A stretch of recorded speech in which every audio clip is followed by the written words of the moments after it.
Scott. Thanks for joining us today for Coffee Break with a Board Member. For everyone watching, this is a segment where we get to chat with the First Story Board and learn a little bit about them. Last month, we got to meet Eric Taylor, and today we're welcoming Scott Knox. Scott is president of Madrone Construction, and after our founder, is First Story's longest reigning board member. Scott, you've been a part of First Story for a long time, and were even our second board president. How did you first get involved with First Story, and what has kept you on the board over all these years?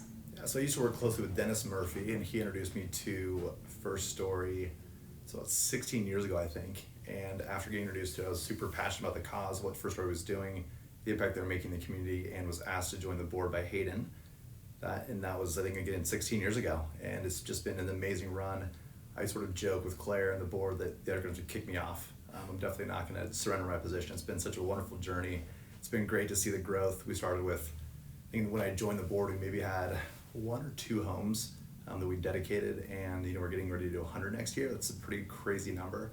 So it's a group of really passionate people. Hayden Homes is an amazing organization to work with, and I still feel super fortunate to be around those guys and see that growth and see their passion. And so it's hard not to want to be involved and stay involved.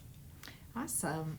Well, we're happy to have you on the board. How have you seen First Story change and grow, aside from the number of homes, since you first joined the board? Yeah, it's funny. I sort of look back to the beginning, and it was a small boardroom, a really small organization. I think there maybe were 2 or 3 of us in the beginning. I would say that structure was not 100% there. I think we were probably a little, maybe loose isn't the right term, but I think that we were definitely doing really good work, but we just didn't sort of have the framework on really how to grow and get to places. And so having grown the board and seen the growth, again, with huge support from First Story and Hayden Homes, I think we've been able to sort of implement what they were doing and take that into more homes, sort of understanding the grant piece of the organization, and grow a board that could sort of rally around that and help us grow responsibly and be sort of really good stewards of our donors.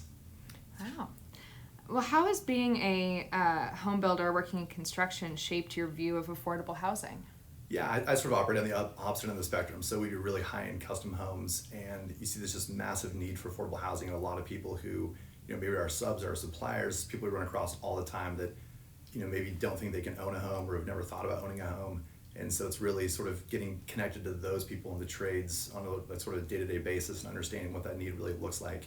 And so it's been, interesting and enlightening to see, that gap. It's amazing. You take for granted the fact that, you own a home or sort of grew up with your parents owning a home. You just kind of think that's what's normal and what you're going to do as you get older. And a lot of people weren't, subjected to that upbringing. And so the expectations are totally different. So I think that, being in home building, you see that really big gap, especially the space I operate in. And it's amazing to see people sort of start to understand that they could someday own a home, and they sort of start changing that culture, and then it changes their family forever as well, right? Like these guys now that our homeowners own a home, I think their expectation is, their kids now see that, and their kids now are going to own a home. And it just creates this generational expectation, to sort of keep on getting better and improve lifestyles. Yeah, well said. Thank you. Yeah, on a more personal note, tell us about your first home. Yeah, our first home was actually a new home. My wife and I were newly married. It was a small home on the east side of Bend. Dennis and Hayden spent some time there, so they'll remember. Again, I felt really, I grew up with, family sort of owning real estate, owning homes, and so the expectation was to own a home. And so that was, our first home that we lived in. I actually bought my first home when I was in college. I mowed a bunch of lawns and actually had a rental home in Eugene, and sort of saw it as a vehicle to, invest and then create some cash flow and, and own more homes down the road. And so it was sort of, for me, it just, again, I was blessed to have parents that sort of created the expectation, worked really hard to, provide a lifestyle that allowed us to be homeowners and sort of have those expectations moving forward. What does it mean to you to give back to your community?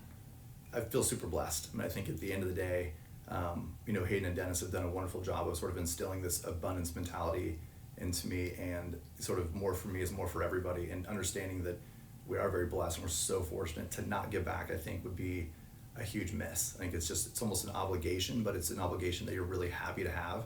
And so it's, for me, it's again a giant blessing, and I can't imagine not giving back and not, sort of contributing to organizations that are greater than just myself and my family. Wow, thank you. All right, what do you enjoy doing in your spare time? I'm lucky. I have a wonderful wife and 2 lovely little girls, and so we travel a lot.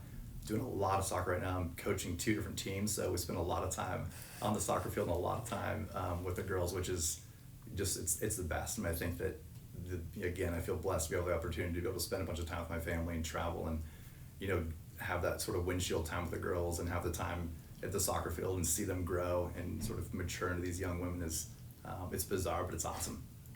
That's awesome. Yeah. Well, thank you so much, Scott, for joining us. I do have one last question before we let you go. If you had to pick 3 words to describe First Story, what would they be?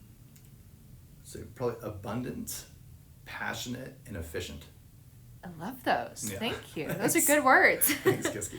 Well, I hope you'll all tune in next month to meet another one of our board members. Thank you so much for joining us, Scott. Thanks, Kiski.